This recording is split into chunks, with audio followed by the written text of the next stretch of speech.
Hello and welcome back to the Project Hercules Diaries. I wonder if I should call it PhD for short. People might think I'm clever then. No, maybe better not. Anyway, welcome back. Doing a bit more mocking up.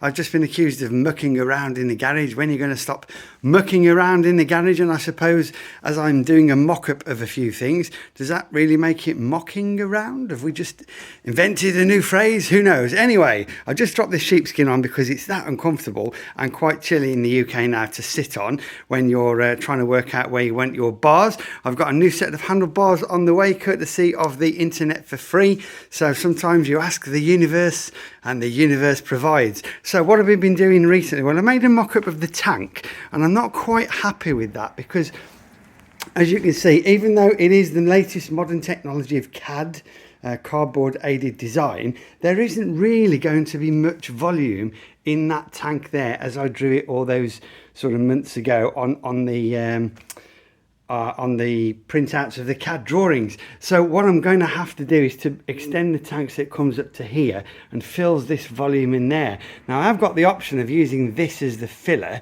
using the top tube to actually carry the fuel and putting the filler cap right in the top there. But any talk of such stuff, and Bob goes apoplectic because he's paranoid about all the strength of the frame, but as you can see, that's not a thin wall tube there, and it is 2 inches thick, so there is scope for that. I think that would look quite cool, just to have the filler cap right in the top there and have the fuel coming down into the tank, and then a lift pump at the bottom. The other option is to make a round tank, so they're moving a bit further around here. This is the aluminium that I've bought to make my own 2-speed gearbox, although there's no gears in it, as I've explained in the other videos.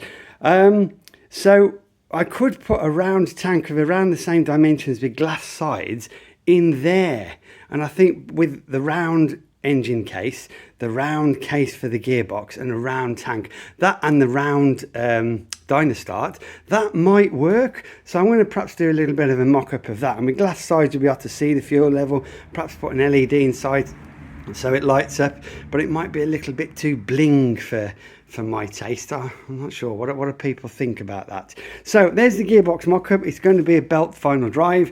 The drive sprocket has arrived for the Dynastart, and I'm going to use this 48 teeth here and 14 teeth here, so it's about 3.5 to 1.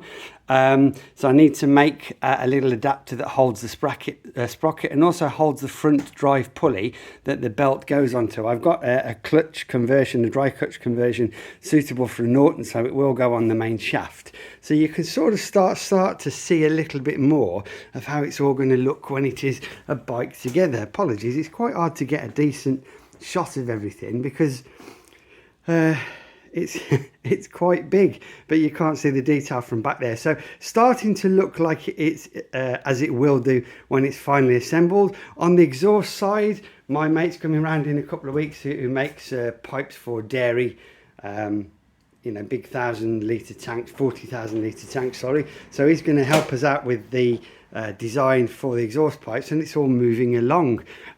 Today there won't be much happening though, because I'm off paddling on the River Derwent whitewater experience.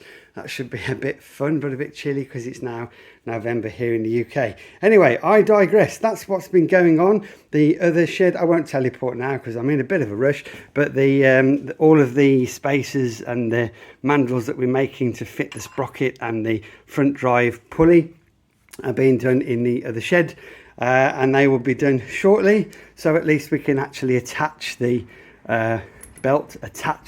This is more important because this needs to be fully fitted and tensioned and tested before we can start the engine, and that is on the cards hopefully for the tail end of this year. As usual, that's it for today. Thank you for watching, and more updates will follow.